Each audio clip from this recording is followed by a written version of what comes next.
Insight Coletivo. Juntos, mais fortes, pela saúde mental.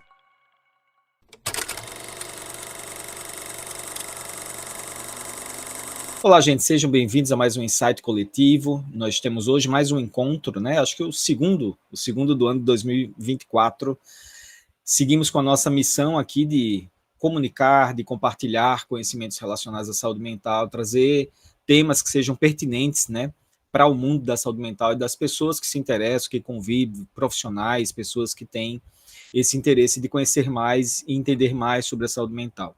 Nosso canal do YouTube está lá firme e forte, nós temos lá mais de 40 encontros gravados, então se você que não conhece ainda o nosso trabalho, quiser conhecer, lá tem diversos temas das mais diversas ordens, a gente fala de meditação, a gente fala de alguns transtornos, a gente fala do papel de alguns profissionais da saúde, então vale a pena, o conteúdo, ele está muito vasto, vai dar um trabalho para você assistir, porque são 40 encontros, então teoricamente você vai ter que maratonar, é quase uma série com 5 temporadas, mas dá para você conseguir entender muita coisa. Então, assim, na verdade, como os temas são muito diversos, eu entendo e imagino que as pessoas vão para o foco de interesse, né? Então, lá tem encontros sobre TDAH, tem encontros sobre práticas integrativas, sobre depressão, bipolaridade, enfim. Então, são vários temas, e aí eu acho que cada um pode estar acessando o tema, o seu foco de interesse, e estar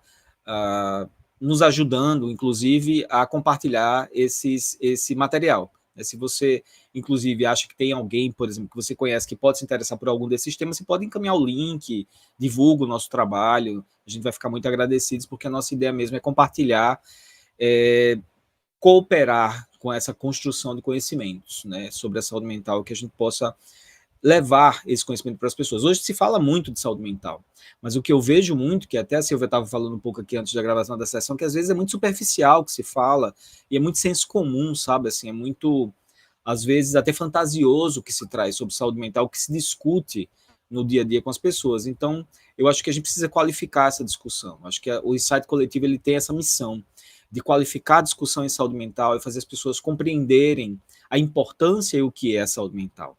Acho que a gente não está aqui só para falar mais do mesmo, a gente está aqui para trazer realmente discussões mais profundas, e é por isso que eu fico puxando de todos os lados, né? Pessoas que trabalham das diversas formas, e que a gente possa discutir a saúde mental no sentido mais amplo da palavra, né? No sentido mais amplo do que é saúde mental, porque o ser humano é, de fato, muito amplo e muito complexo, então não dá para falar de saúde mental de uma forma simplória, né? Eu acho que a gente precisa falar não de forma difícil, mas de forma complexa, para que a gente possa atingir as pessoas das mais diversas formas. Hoje, vou conversar com a Aline Costa, psicóloga. Ela vai falar um pouco sobre maternidade atípica, ela vai explicar para a gente o que é maternidade atípica, qual a importância de discutir essa temática, e eu acho que vai ser um encontro muito especial. Aline, queria que você se apresentasse para a gente. Boa noite, prazer estar aqui, né? Veio de um convite muito especial, de uma fonte muito especial, e estou muito feliz de estar aqui falando sobre um tema que me é muito caro. Falar sobre maternidades, que eu coloco um S bem grande depois do E, é algo que faz bem, me ajuda a viver, né? E acaba sendo um movimento de trazer a complexidade da qual você estava falando, Adriano, que uma vez eu aprendi com um professor meu, de onde vem a palavra complexidade. Eu adoro essa palavra. Plexus era uma profissão muito antiga, né? E se tratava de pessoas que faziam dobraduras em tecidos. Então, na verdade, algo que é simples é que tem uma dobra só. E algo complexo é que tem muitas dobras, né? Então, quando nós falamos sobre complexificar algo, nós estamos falando no movimento de trazer dobras que nos ajudam a dar profundidade para os fenômenos. Vai passar um carro de som aqui pertinho, mas qualquer coisa, eu falo mais perto do microfone. Nesse caso, eu queria me apresentar de um lugar diferente. Eu queria falar que eu sou bisneta de uma contadora de histórias, e eu gosto de me apresentar assim. porque foi desse lugar que eu escolho a psicologia. De tanto gostar de escutar histórias, uma vez eu perguntei assim, quando eu cresci, né? Eu amo escutar histórias. O que você vai ser quando crescer? Eu vou escutar histórias, né? Tem um nome para isso? Aí um dia eu descobri que tinha esse nome de psicologia. E eu falo que sou bisneta de contadora de histórias, e daí vem a minha paixão pela psicologia, porque no encontro de hoje eu vou começar por uma história, né? Também sei, como diz Rubem Alves, que é através das histórias de crianças, contar histórias de crianças para adultos é uma maneira também da gente ir curando os corações. Eu acredito também muito nisso. Então vamos lá para essa história, né? Que eu vou começar inclusive com Era uma Vez. E é assim, ó. Era uma vez, no tempo que os bichos falavam, uma floresta que era habitada por muitos tipos de aves, né? E era uma floresta linda, onde as pessoas viviam felizes, e era uma floresta casa mesmo, né? Onde as pessoas tinham muito amor em morar ali. Só que em um determinado dia, sem explicação nenhuma, a floresta começou a pegar fogo, e um grande incêndio tomou conta daquela região. Assim como os incêndios que vêm sem explicação, na vida também nós vivemos esse movimento, né? E o que aconteceu? Os bichos fugiram da floresta. Todos os bichos, menos um bicho, que era um pássaro pequenininho que começou a sobrevoar as chamas. Nesse momento, os bichos perceberam a movimentação daquele passarinho, que era o colibri, e começaram a gritar assim: colibri, vai embora, você não vai conseguir apagar o fogo. E o colibri, ele estava tentando apagar o fogo com uma gota de água que ele carregava no bico, né? E o colibri escutava aqueles pedidos de foge daí, e ele não estava entendendo, porque ele olhava para o próprio bico e sabia que cabia uma gota de água ali. Então, como ele não ia carregar essa gota de água até aquele incêndio, né? Que ele olhava e pensava: poxa, os meus amigos têm os bicos tão maiores que o meu, caberiam tantas gotinhas ali que nós iríamos fazer uma chuva imensa. E quem sabe poderia diminuir esse incêndio. Mas ele fez o convite e nenhum bicho foi, né? E o colibri, ele continuou tentando apagar o incêndio com a gota de água que ele carregava no bico. E ele fracassou, né? O incêndio tomou conta da floresta. E ao final, quando ele viu tudo, né, todas as cinzas, ele pensou assim: nós estamos fadados ao fracasso se nós nos contarmos como um, mas nós apagaríamos o incêndio se nós nos contássemos eu mais um, eu mais um e eu mais um, né? E essa história é uma história que eu gosto muito. Porque quando vem aquele provérbio africano, que eu até compartilhei, né, no post, que é assim: para cuidar de uma criança é preciso uma aldeia. E quando a mãe é a aldeia inteira dessa criança, né? Porque a história do colibri acontece todos os dias, né? Quando uma mãe, ela tenta apagar os incêndios com uma gota de água que ela carrega no bico, né? E isso é muito interessante, porque quando a gente pensa que a mãe é a aldeia inteira de uma criança, a gente está falando de uma violência que está acontecendo ali. E por que, né, isso acontece? Porque, vejam bem, esse evento deveria se chamar Parentalidades Atípicas. E por que ele não chama, né? Ele não chama porque existem porquês. E esses porquês, eles são atravessados por características históricas, místicas, cristãs. Por exemplo, eu vou falar primeiro um dado que quem é mãe vai sentir no coração agora, que é real. A maternidade, para as mulheres, ela é coercitiva. Para os pais, ela é alternativa, né? E isso vem muito de uma história lá do século XVIII, que começava a falar sobre instinto materno, por exemplo, né? que as mães, elas nascem com um amor materno intrínseco, e isso as coloca num lugar privilegiado diante de outras figuras parentais.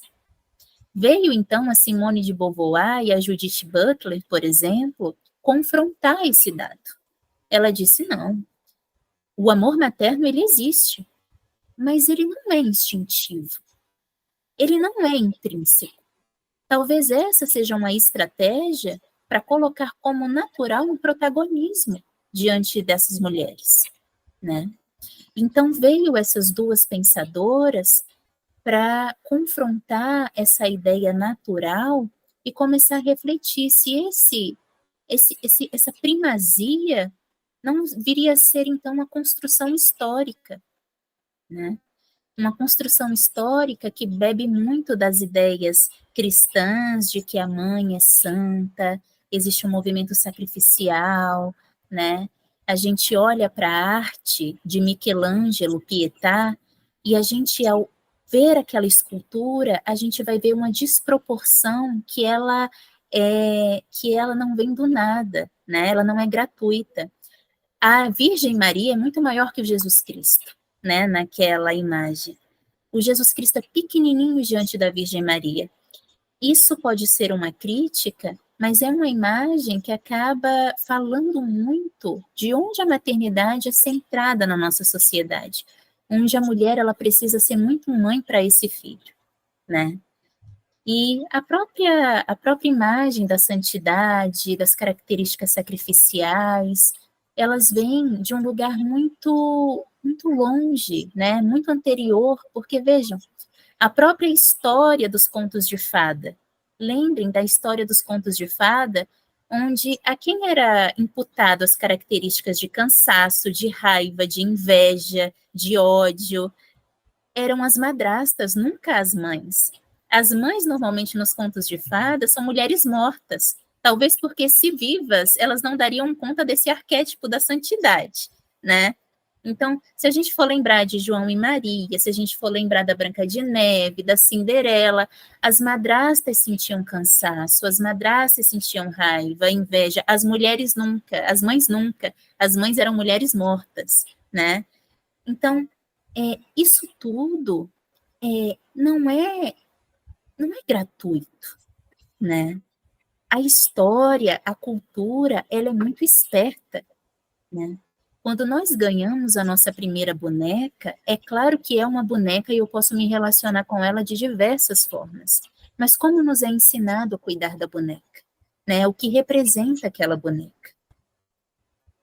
Eu falo tudo isso porque o lugar de mãe acaba sendo esse lugar coercitivo e que não é um lugar fácil de habitar, muito pelo contrário. As mulheres, elas vão, de alguma maneira, correspondendo a esse ideal de maternidade que a cultura nos impõe. E é um lugar muito adoecedor, porque quando eu tento atender a essa expectativa, eu vou me vulnerabilizando. Eu estou falando aqui, então, de características desse arquétipo de mãe. Santa, sacrifício, né? Aquela que é guerreira, que luta, né? Quando nós falamos sobre maternidades atípicas, muito mais, né? Quando nós falamos de maternidade atípica, essa mulher ela é alçada a um lugar de santidade muito maior, né? Porque aí a gente vai entrar nessa questão mais delicada, né? Que, veja bem, a maternidade atípica, né, se convencionou a chamar de maternidade atípica, aquela maternidade que é permeada de acontecimentos divergentes da maternidade que nós estamos habituados, né? E essa divergência vai além dos cuidados comuns aos filhos e filhas. Essas diferenças também perpassam os aspectos socioculturais que impõem, né, que a situação impõe. Porque nós vivemos um país recheado de excelentes leis, mas que apesar de todas essas leis e de toda a evolução que está acontecendo na nossa sociedade, no que diz respeito a aspectos da atipicidade, da diferença, a gente vê muita negligência, né? E existem características muito particulares da maternidade atípica. A Ibraer, em 2012, ela acaba vinculando uma pesquisa que mostra que 70 a 80% dos pais abandonam os filhos diante de um diagnóstico de deficiência ou de doença rara, né? Então, veja bem, essa mulher, ela se vê sozinha. Ela é abandonada diversas vezes. Ela é abandonada pelo companheiro, ela é abandonada pelo Estado, ela é abandonada muitas vezes pela família extensa, ela é abandonada pela escola, né? Ela sofre diversos abandonos que vai fazendo da maternidade atípica uma maternidade solitária, né? Além do que, solidão não é a gente estar só, é nós nos sentirmos só. Diante de um profissional, essa mesma mulher que vivencia uma espécie de maternidade atípica, como nós estamos falando, ela pode se sentir solitária diante de um profissional, diante de um psicólogo, né? Ou seja, essa maternidade ainda é muito invisibilizada. Certa vez eu assistia a um documentário falando sobre deficiências visíveis, e falaram assim: você vê pessoas com cegueira andando pelas ruas? Você vê pessoas com deficiências andando pelas ruas? E as pessoas, elas começam a perceber: poxa, eu não vejo muito. Onde é que essas pessoas estão, né? Onde é que essas pessoas estão? Muitas vezes é dentro das suas casas, né? Adoecendo e envelhecendo junto com o seu cuidador. Eu não vou chamar de cuidador, eu vou chamar de cuidadora, que é feminino mesmo, no feminino. Então, vejam, olhar para esse lugar da mulher, olhar para esse lugar da maternidade atípica, é a gente olhar para um lugar de fragilidade psíquica muito grande, física e psíquica, porque não há divisão entre essas duas coisas, né? Não há nada que aconteça com a minha mente que não aconteça com o meu corpo e vice-versa. Nós estamos entendendo, então, que o cuidado a essas mulheres é fundamental. Eu fiz uma formação em parentalidade, onde eu tive um grupo de mulheres que elas iam fazer a reabilitação, acompanhavam os filhos na reabilitação, e nós fizemos um grupo na sala de espera, né, com essas mulheres. E quando eu perguntava o nome delas, foi algo muito chocante para mim, porque elas me diziam assim: eu sou mãe da Ana, eu sou mãe da Maria, eu sou mãe do Paulo. Como é seu nome? Ah, eu sou mãe do Pedro, né? E eu escutava aquilo e eu me chocava, porque eram mulheres que perdiam um nome e elas me apresentavam uma função.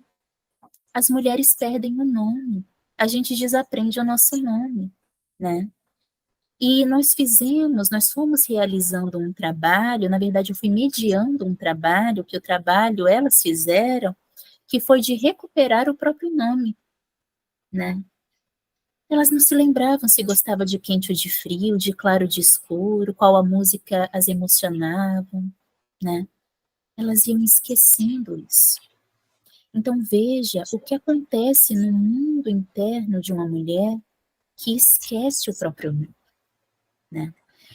E aí nós realizamos esse trabalho e nós fomos entendendo também as vulnerabilidades muito específicas de mães que acompanhavam filhos, né, com deficiência. Porque é uma coisa, né, você vai lá na sala de espera, não tem homem, é só mulher, né, é só mulher. Isso me chocava, né, e era importante que eu me chocasse com isso. Porque quando a gente se choca diante de algumas realidades, quer dizer que tem alguma coisa viva aqui dentro da gente, né, o ruim é quando a gente para de se chocar.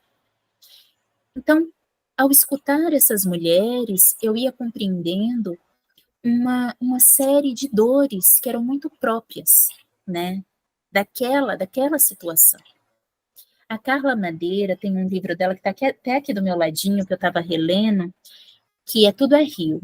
E tem uma frase que eu costumo, os meus pacientes, né, as pessoas que me acompanham, conhecem muito bem essa frase, que eu gosto, eu acho muito importante, que diz assim: uma mãe, quando percebe que não pode proteger o filho de tudo, isso para uma mãe é uma espécie de adoecimento, né? Imagina uma mulher que tem um filho com deficiência num mundo capacitista como o nosso, num mundo excludente como o nosso. Isso, para uma mãe, é uma espécie de adoecimento profundo, né? Profundo. E essas mães, muito inconscientemente, a gente escutava as narrativas e íamos percebendo que elas tinham o seguinte sentimento dentro delas: o mundo erra todos os dias com meu filho. Eu não posso errar, né? Eu não posso errar, eu preciso acertar com meu filho. E não há como sustentar um cuidado sem erros. Não há como sustentar um cuidado sem cansaços, né? Principalmente numa maternidade tão solitária como essa. Aí a gente volta para o arquétipo da mãe, né? Da mãe santa, guerreira, lutadora. Essas mulheres, elas começam a se apartar de características humanas delas, né? Essa mulher, ela vai perdendo essa capacidade, ela vai dessensibilizando para as próprias necessidades e desconsiderando os próprios desejos, né? E veja, isso não é algo que é por força de vontade que a gente muda, né? Porque também a gente coloca nessas mães a missão de fazer tudo diferente, né? Não, vamos buscar o autocuidado, vamos dar uma corridinha ali, vamos fazer alguma coisa. Isso também é discurso de violência. Aí vai mais uma vez na esteira da solidão que eu disse. Quando um profissional fala isso para uma mulher, que depende dela, que ela conquiste esse bem-estar, isso também é uma maneira de manter essa mãe na solidão, né? Então, essa mãe que se sente adoecida por não proteger o filho desse mundo capacitista, excludente, ela se dessensibiliza para as próprias necessidades, ela se hipersensibiliza para os perigos do mundo. Então, são mulheres que elas andam prestando atenção naquilo que pode acontecer, tentando antecipar os perigos que podem acontecer. Por quê? Porque isso é uma estratégia de sobrevivência. Porque não é o mundo que vai oferecer o cuidado ao meu filho, né? Eu vou precisar livrar os meus filhos dos perigos do mundo. Porque a rampa não vai existir, né? Porque a matrícula na escola eu vou precisar judicializar. Porque a carga horária eu vou precisar ir à justiça para conseguir, né? Então, tudo isso são movimentos muito próprios de uma maternidade que precisa lidar com esse mundo capacitista e excludente, que não foi feito para os seus filhos, né? O mundo, ele não é amoroso com quem tem e reside, com quem está no espectro autista. O mundo não é amoroso com quem tem alguma deficiência física ou uma neurotipicidade, atipicidade, ele não é amoroso, né? Então, vejam, essas mães hipersensibilizadas para os perigos da vida, elas também acabam ocupando um lugar de insubstituíveis, porque de fato elas são, né? Se eu não cuido do meu filho, quem é que cuida? O Estado cuida? O Estado não cuida, não, né? Quem que cuida desse filho? Um movimento em que elas vão tornando-se insubstituíveis e começando a desenvolver medos muito próprios. Essas mulheres são elas que começam a desenvolver medo de morrer, né? São mulheres que têm muito medo da morte. Eu escutei de muitas mães, não de poucas mães. Aline, se eu morro, quem cuida do meu filho? Né? Se eu morro, Quem vai fazer o leite colocar na caneca azul do meu filho, porque não pode ser, não pode ser a laranja, né? Aline, se eu morro, quem vai entender que meu filho, ele precisa comer naquela cadeira específica, que não é frescura, é seletividade, né? E eu vou responder, o que eu posso responder a elas, né? É preciso ter verdade nesses momentos e responder que a gente não sabe. Porque, pelo que compreendemos, as pessoas não estão dispostas a ocupar esse lugar, né? Então, esse lugar de ser insubstituível é muito violento e acaba trazendo uma espécie de culpa a essas mulheres, porque elas vão tentando dar conta, e aí lembra do colibri tentando apagar o incêndio da floresta, elas vão falhar, porque existem lutas que não são lutadas com eu somente. Algumas lutas lutadas com eu somente é fracasso. Algumas lutas são feitas para serem lutadas eu mais um, eu mais um e eu mais um, né? Então, essa maternidade que nós estamos chamando de maternidade compulsória e violenta, né, adoecedora, acaba trazendo essa ideia de que realmente a mãe sofre de impotências, né? A mãe sofre de impotências e não existe uma rede que possa ampará-las nessas impotências que realmente vão acontecer. Nós temos... Aline, a impressão que eu tenho é que a rede que existe de exigências, né?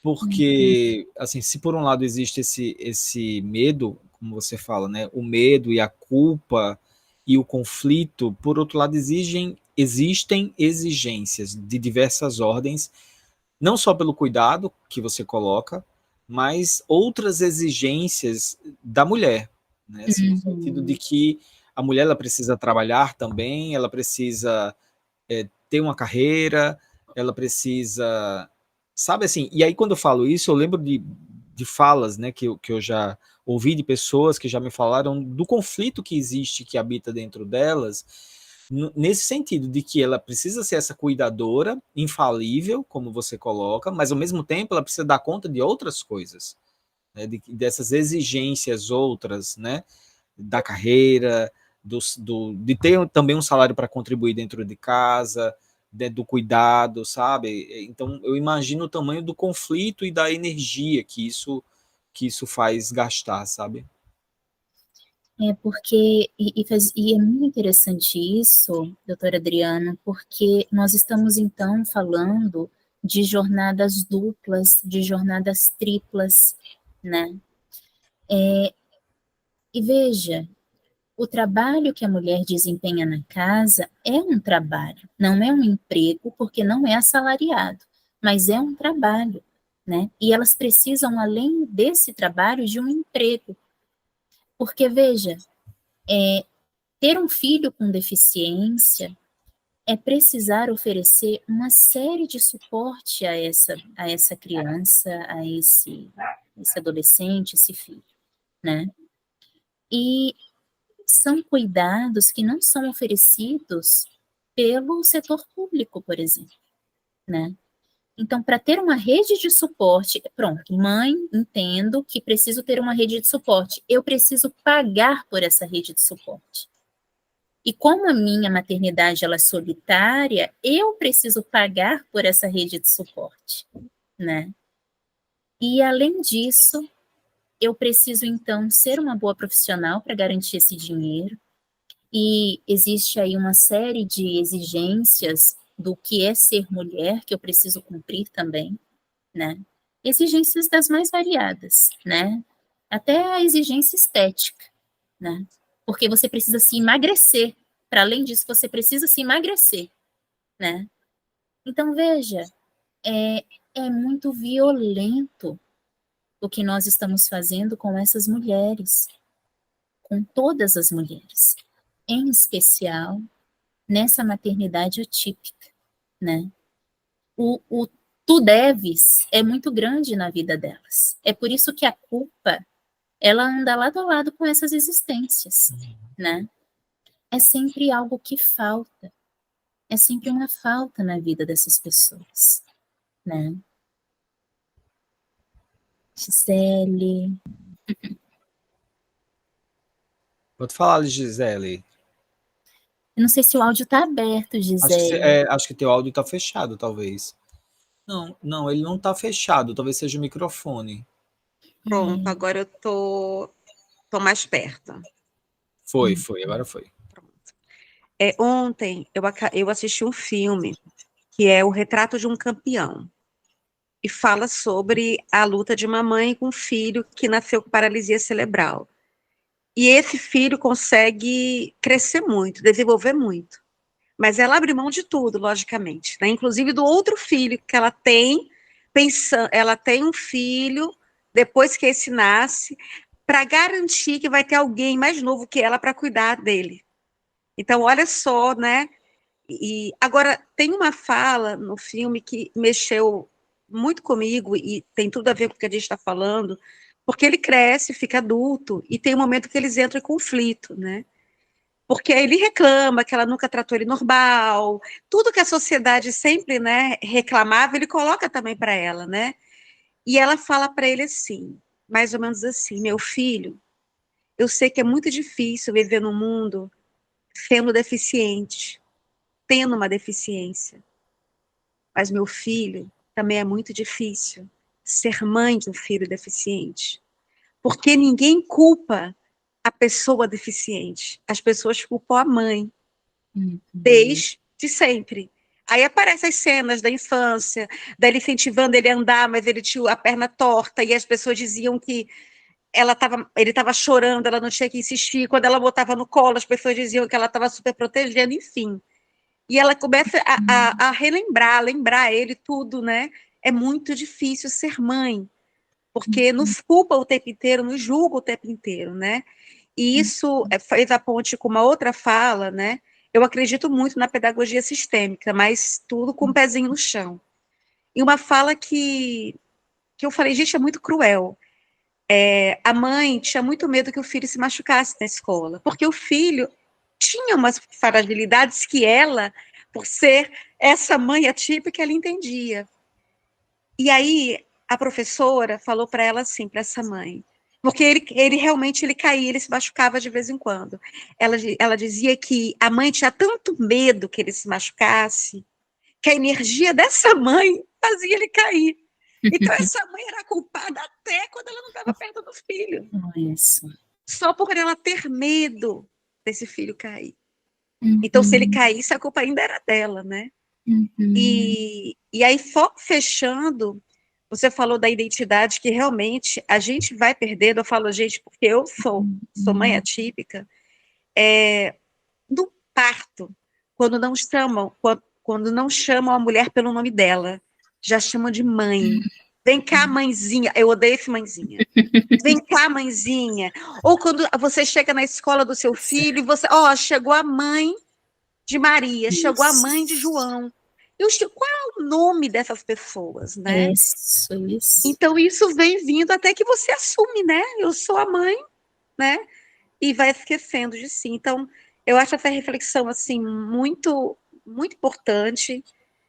A gente pensar, se já é difícil para a maternidade típica, né? Já é muito difícil para a maternidade atípica. E só quem está convivendo com pessoas lado a lado que consegue perceber isso. Por isso que eu acho importante essa divulgação, para a gente ter mais sensibilidade e empatia, porque a gente finge que não vê, que é mais fácil. Nós vamos tendo essa cegueira, né, que é uma deficiência, né, é uma deficiência. Eu considero uma deficiência muito grave quando nós temos olhos e não vemos, né? Quando nós temos boca e não falamos. Quando nós temos os braços e não usamos esses braços para lutar. Eu acho muito perigoso isso, né?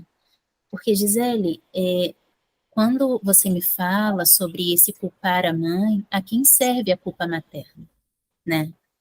Quem se beneficia com a culpa materna. Porque se a culpa é da mãe, a culpa não é do Estado. Se a culpa é da mãe, a culpa não é da escola, né? Se a culpa é da mãe, não é culpa da deficiência na fomentação da inclusão, né? A quem serve a culpa materna, né?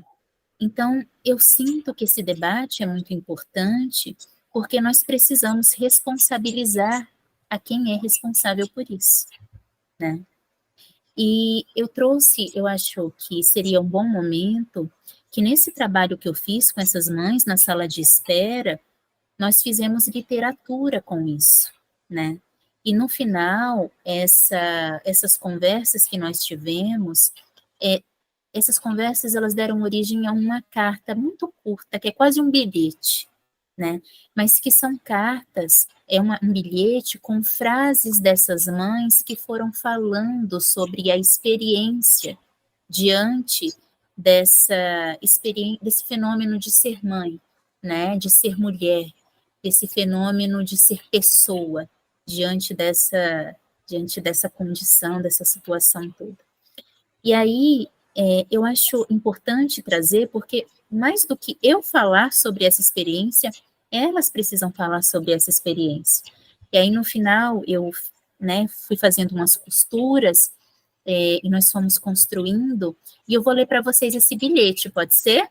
Claro. Então, quando eu estiver lendo, lembre-se que é a fala de muitas mulheres juntas, né? Então, vamos lá. Ó, é o seguinte, deixa eu abrir aqui. Pronto, vamos lá. Diz assim, ó. A vida nos empurra para frente. A rotina nos obriga a seguir.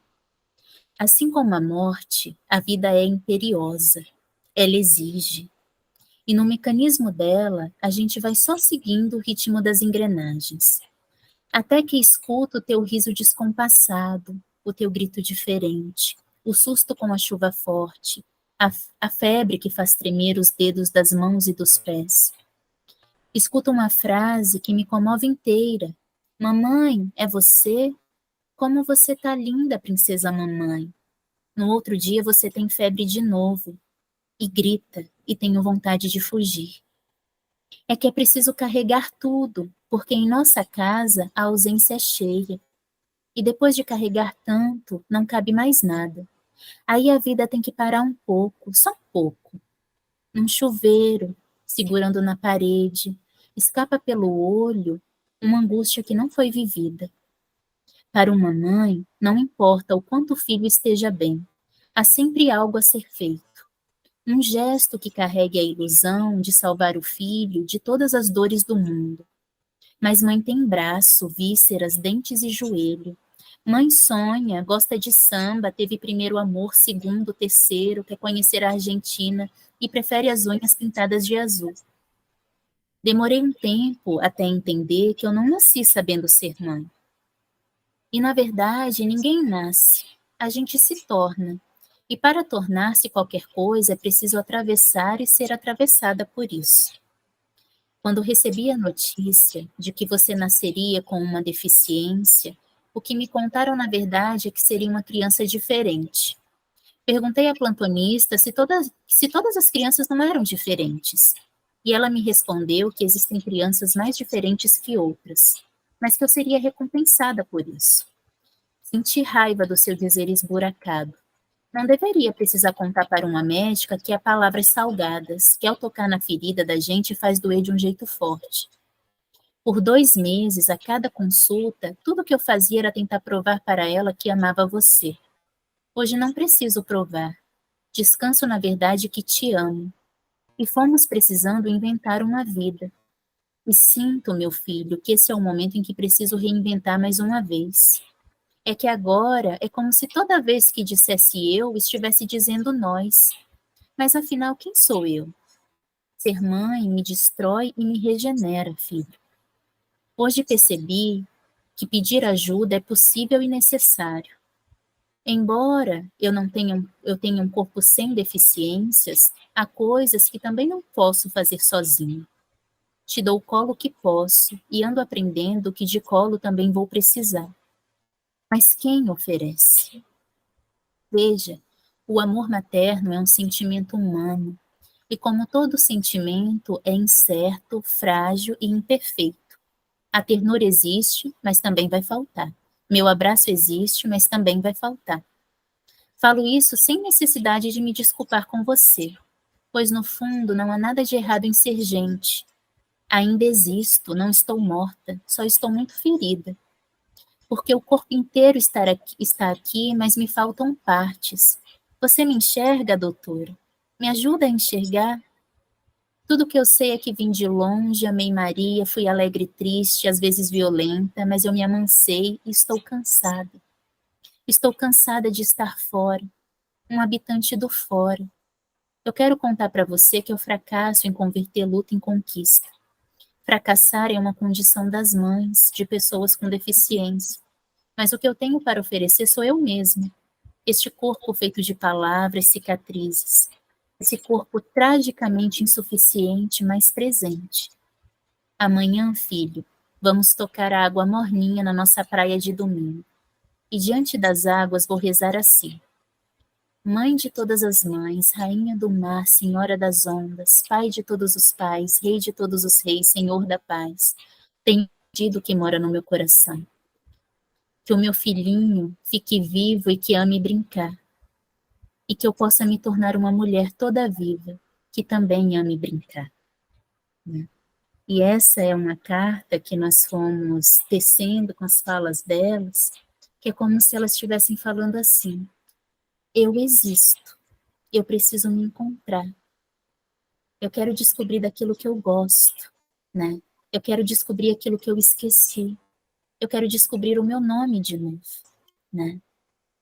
E eu quero poder ser chamada pelo meu nome. É direito de uma mulher ser chamada pelo próprio nome, e não a função que ela exerce, né? Então, veja, eu sinto que o trabalho do psicólogo vem nesse momento, em muitos momentos, inclusive nas lutas anticapacitistas, né, na luta por direitos às pessoas com deficiência.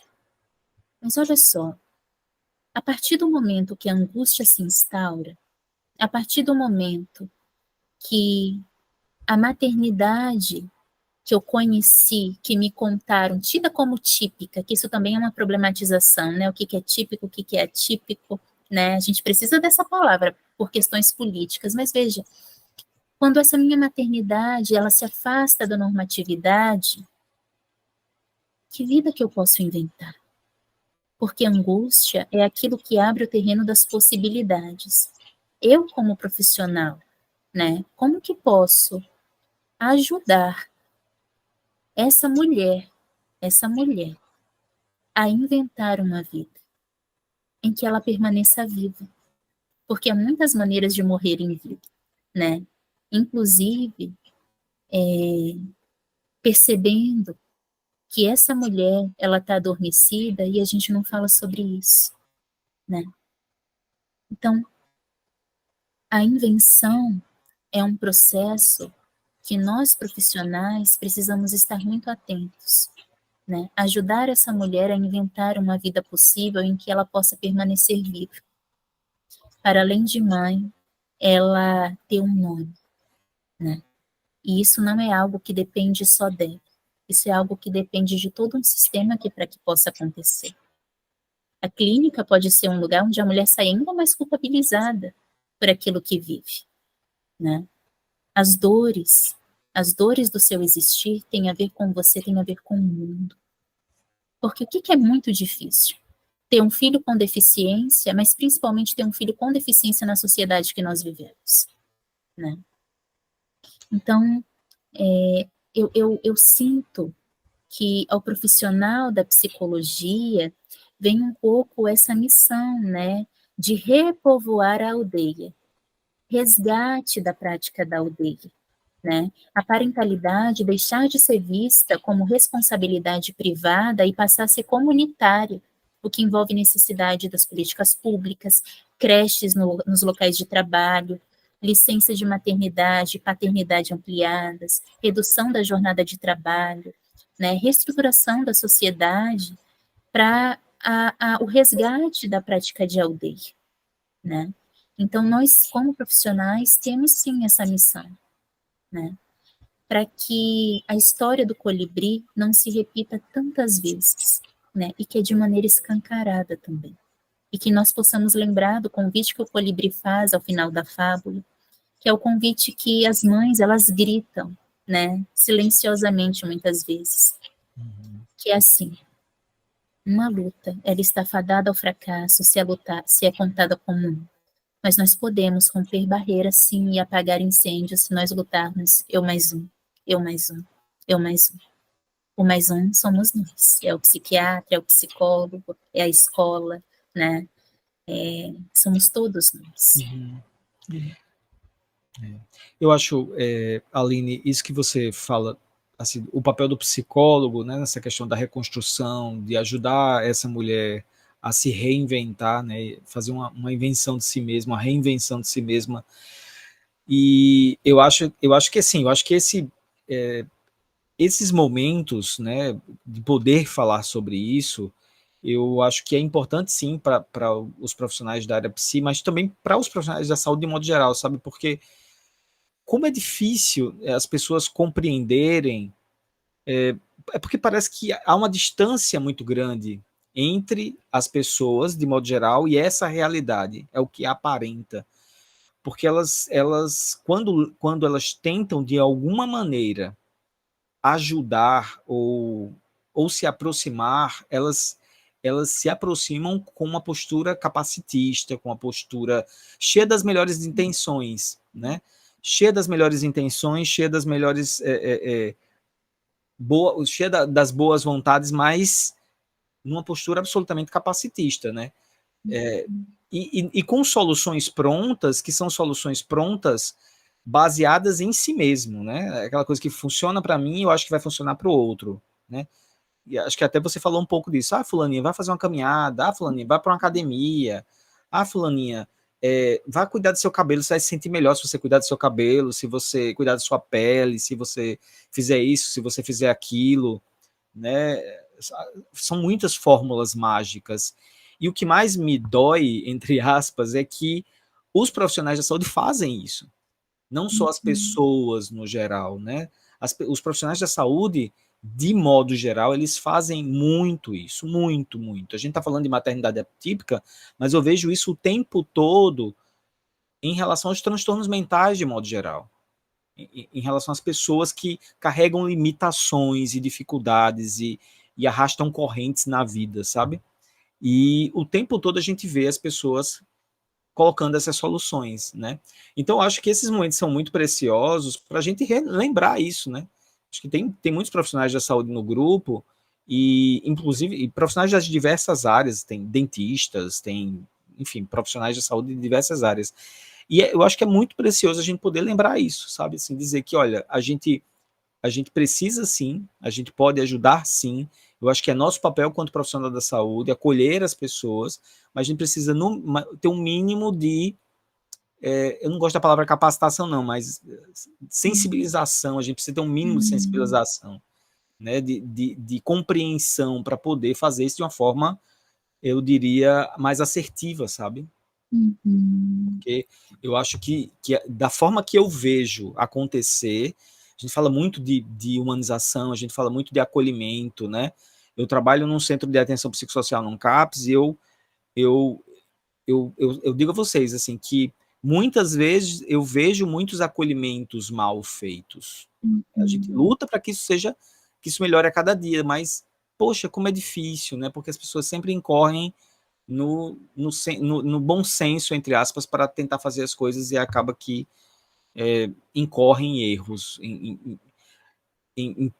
Acho que a palavra não é nem erro, mas incorrem em falhas, em percalços que acabam prejudicando, assim, a gente acaba sendo iatrogênico, para usar uma palavra da medicina, né?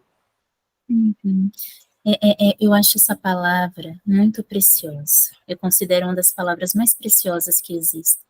A sensibilidade, né? Sensibilizar os sentidos me parece ser uma tarefa do profissional que cuida de todas as pessoas, mas profissional que cuida principalmente. Porque não basta ter olhos para ver e ouvidos para ouvir, né?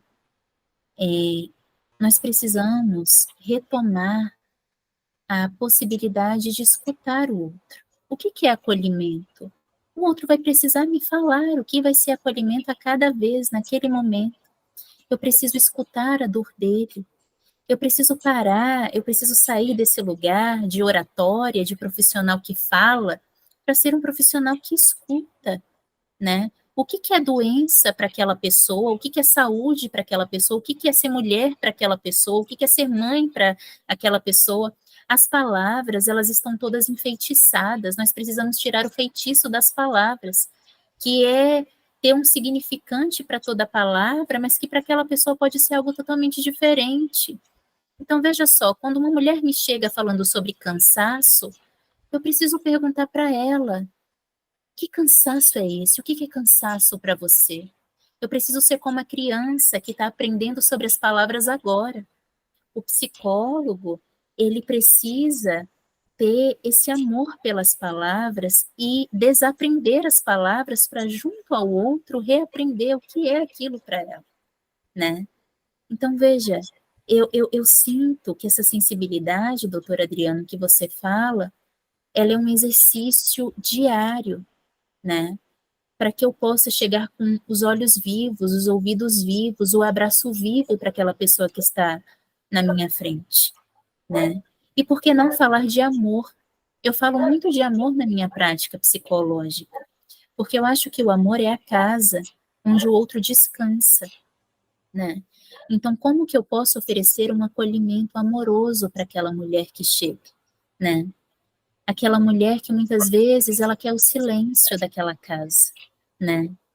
Ela quer a presença, ela quer existir na frente de alguém, né? Às vezes ela só precisa existir na frente de alguém, né? E nós chegamos com fórmulas prontas, e são coisas que entram pelos ouvidos, mas não chegam até o coração, porque eu não sei a necessidade daquela mulher, ela precisa me contar, e eu preciso ter humildade para escutar e desaprender as palavras e ela me ajudar a aprender o que é aquela palavra no mundo dela, o que é o sofrimento no mundo dela, o que é o cansaço no mundo dela, né? Então, sensibilidade eu achei uma palavra muito precisa, né? Muito precisa.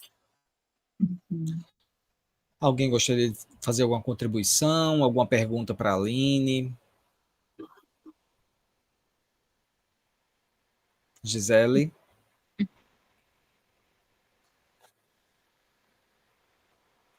Seu microfone está fechado, Gisele.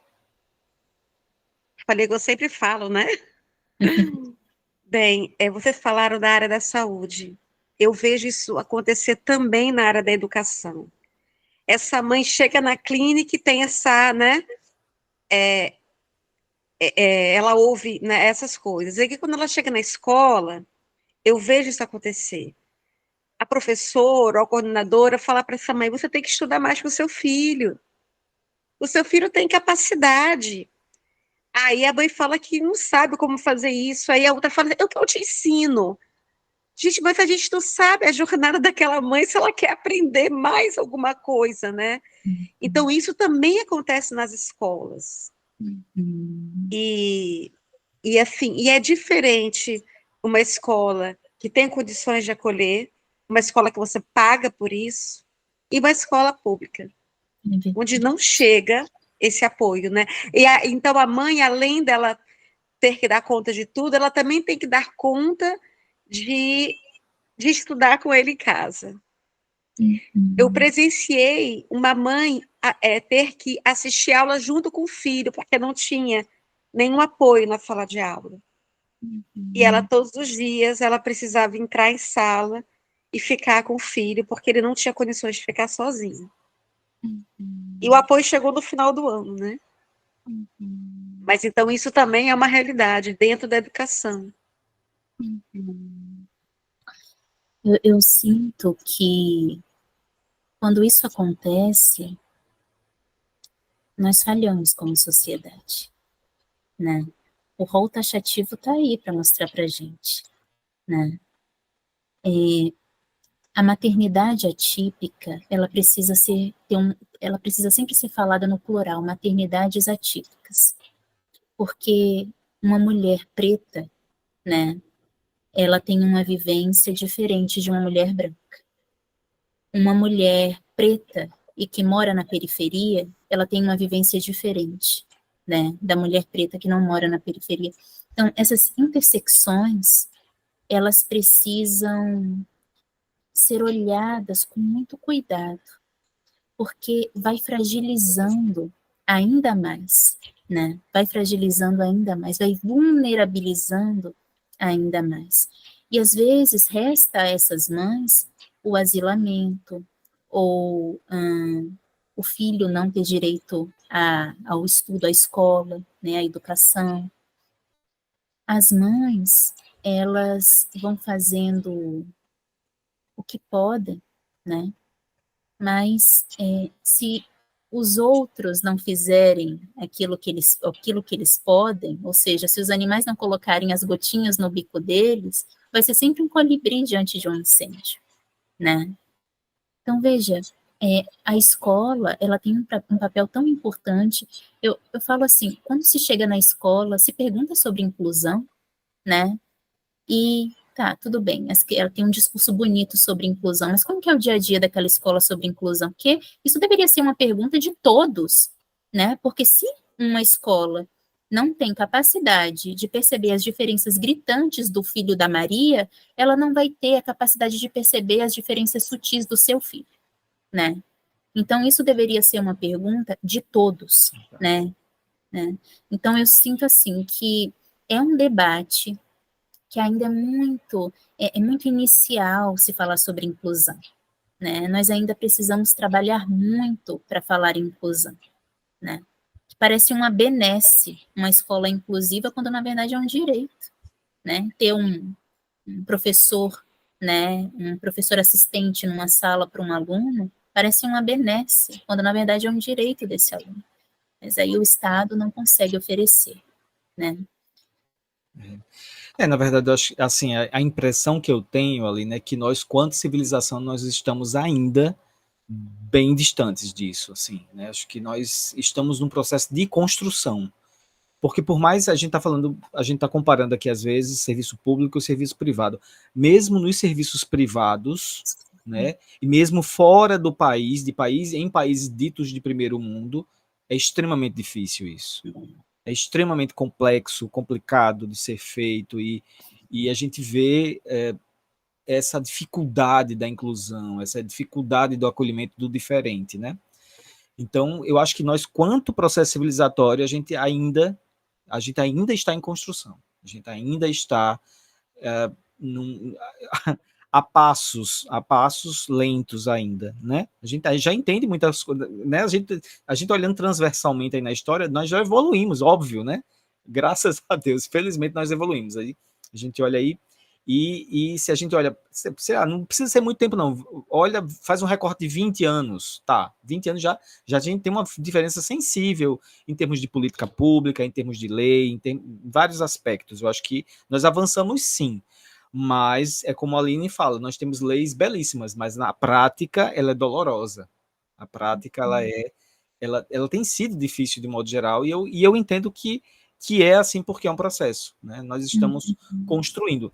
E é por isso, gente, que é tão importante a gente parar para conversar sobre isso, a gente estar num momento como esse aqui, né, com algumas pessoas conversando, porque nós podemos, né, ser um pouquinho desse colibri, né, um pouquinho de carregar um pouquinho dessa gota. É assim que eu penso, e é assim, e é por isso que eu vou cutucando as pessoas. Fui atrás de Aline, né, a Gisele me deu, cochichou no meu ouvido, olha que aquela menina ali vai fazer uma discussão legal, e realmente, viu, Aline, queria agradecer muito a você, a sua disponibilidade de você estar aqui hoje para poder compartilhar com a gente algo que é extremamente precioso, né? Essa discussão que é extremamente preciosa, delicada, sensível e muito importante para todos nós, né? Porque embora você fez uma fala agora que foi uma fala que me tocou, porque embora a gente olhe para o diferente, olhe que a gente precisa acolher essa grande diferença, a gente acaba não percebendo as sutilezas do ser humano, né? Então, é um tema importante para todos nós, porque nós somos sutis, né? Nós somos seres humanos e o que nos difere são as sutilezas. E muitas vezes nós não somos acolhidos por isso, porque as nossas singularidades não são respeitadas muitas vezes. Então, a gente já passou das 21, Aline, queria que você, enfim, fizesse aí um fechamento para a gente poder encerrar nossa conversa hoje. Eu queria agradecer por esse momento, porque eu acho que nós precisamos falar sobre isso, né?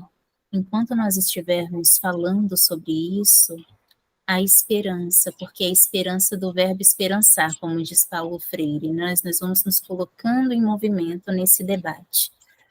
E veja, a população, as pessoas com deficiência, elas representam 15% da população mundial. É a maior minoria que nós temos, né? E deficiências visíveis e invisíveis, né? E olhar para essas pessoas e olhá-las como pessoas com deficiência, a deficiência vem depois, a pessoa vem primeiro, né?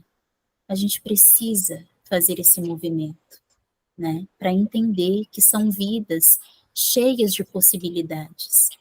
Só que nós precisamos oferecer aquilo que é necessário para que essas possibilidades possam resplandecer. E não esquecer de que essa mãe, ela é importantíssima, porque uma mãe, quando ela está bem, muito possivelmente, um filho, ele também vai estar melhor, né? Então, cuidar dessa mãe é tarefa urgente. Lembrar que essa mãe, ela é mulher, que nós precisamos olhar para ela, né? Essa mulher precisa existir, voltar a existir. Então, eu agradeço muito a vocês, e agradecer também pela escuta sensível, e qualquer coisa, vocês podem falar comigo depois, né? Alguma pergunta, tá bom? E muito obrigada, doutora Adriana. Nós que agradecemos. Muito, muito mesmo. Obrigada. Muito obrigado, viu? gente. Boa noite, gente. Muito obrigado, Aline, Gisele, Obrigada. Boa noite. Larissa. Boa noite, Maravilhoso. Ana Milena. Boa noite Vou a todos procurar, e até a gente. próxima, gente. Um abraço. Tchau. Tchau.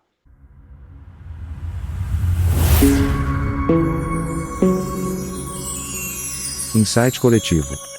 Juntos, mais fortes, pela saúde mental.